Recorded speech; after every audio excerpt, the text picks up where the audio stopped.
Analysis करना है, ठीक है। ट्रस के एनालिसिस में दो ही चीज होगा ना, एक मेंबर का फोर्स निकालना होगा, ठीक है। ट्रस के एनालिसिस में दो ही चीजें होगी, एक मेंबर में फोर्स निकालना होगा और लोड लगाने से हर जॉइंट का डिस्प्लेसमेंट हुआ होगा, यही दो चीज निकालना होगा। मेंबर में फोर्स और हर जॉइंट का डिस्प्लेसमेंट, यही दो काम करना होगा, ठीक है। सो मेंबर का फोर्स निकालना सीखेंगे और जॉइंट डिस्प्लेसमेंट निकालना सीखेंगे, ठीक है। तो इसके लिए कौन कौन सा मेथड्स है, कौन कौन सा मेथड्स है ये आपको जानना है, ठीक है। जॉइंट का फोर्स निकालने का और ये सारे जॉइंट का डिस्प्लेसमेंट और मेंबर का फोर्स निकालने का, ठीक है। सो एक हो गया मेंबर फोर्स और एक हो गया जॉइंट डिस्प्लेसमेंट, ठीक है ना। मेंबर का फोर्स निकालने का चार मेथड है। एक मेथड ऑफ जॉइंट्स, एक को बोलते हैं मेथड ऑफ जॉइंट्स, सेकंड को बोलते हैं मेथड ऑफ सेक्शन, ठीक है। थर्ड को बोलते हैं टेंशन कोएफिशिएंट मेथड, ठीक है। और फोर्थ को बोलते हैं ग्राफिकल मेथड। ये चार मेथड होता है जिससे कि मेंबर का फोर्स निकल जाता है, ठीक है। किसी से कोई बात नहीं करेंगे, जिसको जो करना कीजिए, आज मूड में नहीं हम बात करेंगे।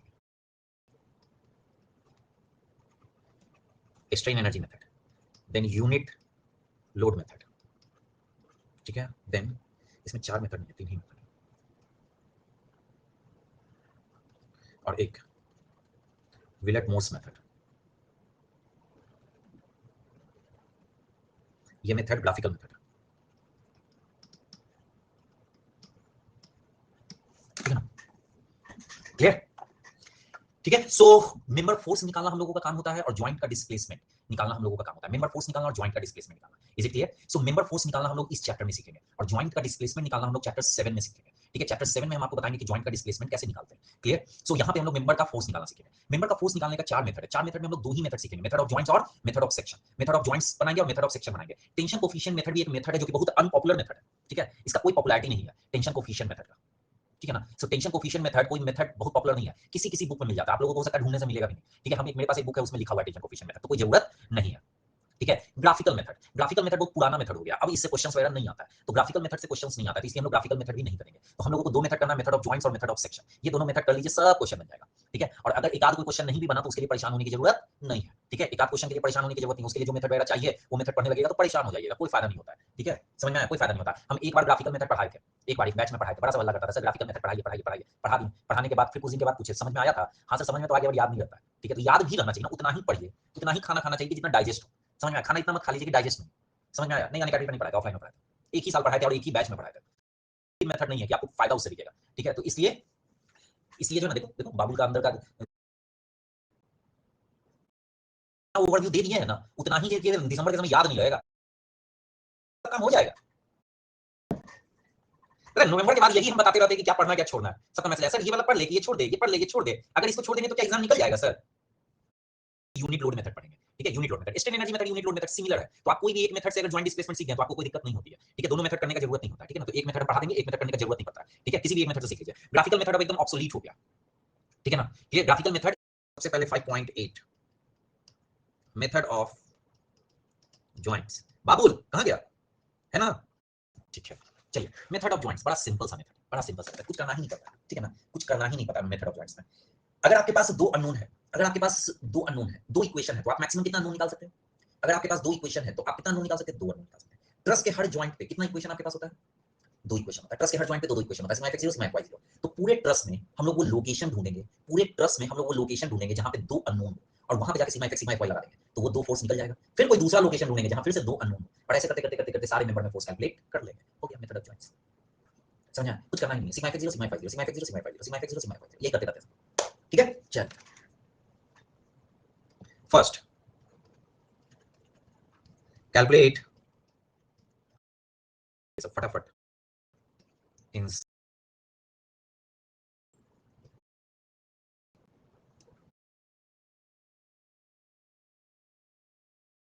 छोटा सा ट्रस है, मेथड ऑफ जॉइंट से छोटा ट्रस सॉल्व कीजिए या बड़ा ट्रस सॉल्व कीजिए, नॉलेज उतना ही होगा, ठीक है ना।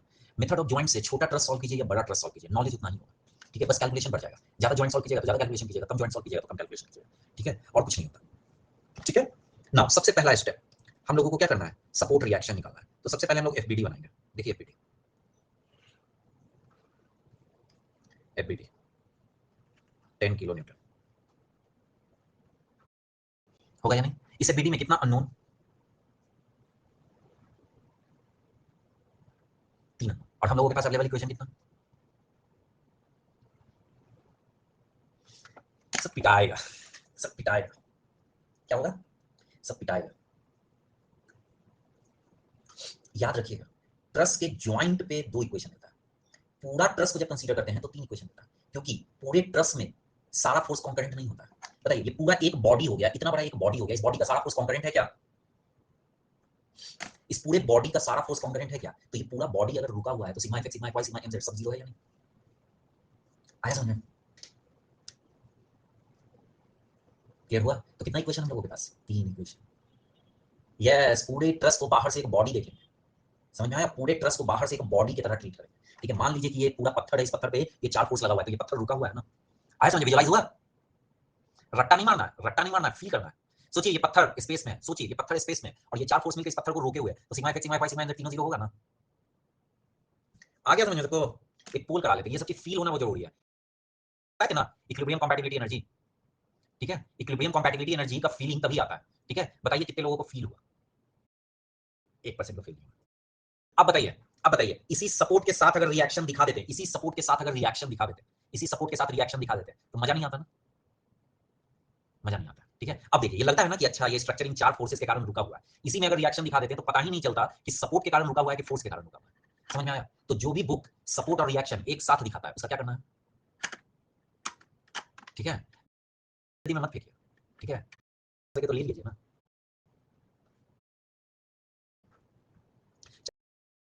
दोनों के लिए बोल रहा है, लड़का लड़की दोनों के मिल जाएगा। ठीक है, तो चलिए लिखते हैं sigma F X equal to 0। ठीक है ना, हम लोगों को 3 इक्वेशन लिखेंगे, तीनों रिएक्शन मिल जाएगा। ठीक है, तो चलिए लिखते हैं sigma F X equal to 0 क्या हो जाएगा, R2 plus 10 equal to 0, so this is first equation. Sigma F Y equal to 0 क्या हो जाएगा, R1 plus R3 equal to 0, second equation. Sigma M Z equal to 0 किसके about, ए के about, ए के about 0। ठीक है, so 10 into 4 minus R3 into 8 equal to 0, so this is third equation.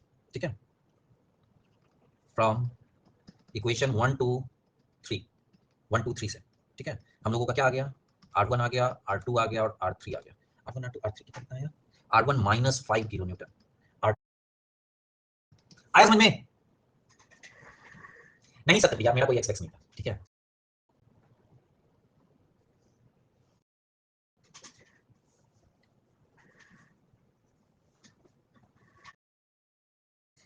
सारा reaction हम लोगों का निकल गया, R1 R2 R3, सारा रिएक्शन हम लोगों का निकल गया, R1 R2 R3। क्लियर, कोई हमको बताएगा कि अब किस ज्वाइंट से कैलकुलेशन शुरू करें, A B C D, किससे कैलकुलेशन शुरू करें,